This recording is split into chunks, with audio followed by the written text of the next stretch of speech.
আপনি জানেন কি জাপানে টুনা মাছ শুধু তাজা বা কাঁচা সাশিমি হিসেবেই নয়, বরং বিশেষভাবে গাজন করে সংরক্ষণ করা হয়। শত শত বছর আগে যখন আধুনিক ফ্রিজ বা সংরক্ষণ প্রযুক্তি ছিল না, তখন জাপানি জেলেরা টুনা মাছ দীর্ঘ সময় খাওয়ার উপযোগী রাখতে গাজন করার পদ্ধতি আবিষ্কার করেছিলেন।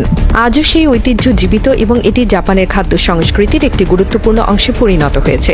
টুনা মাছ গাজন করার প্রক্রিয়াটি অত্যন্ত জটিল ও ধৈর্যের কাজ। প্রথমে মাছ ভালোভাবে পরিষ্কার করে কেটে নেওয়া হয়, তারপর লবণ দিয়ে মেখে রাখা হয় যাতে ব্যাকটেরিয়া বৃদ্ধি না পায় এবং পানি বেরিয়ে আসে। এরপর বিশেষ কাঠের পাত্রে রেখে কয়েক মাস থেকে কয়েক বছর পর্যন্ত গাজন হতে দেওয়া হয়।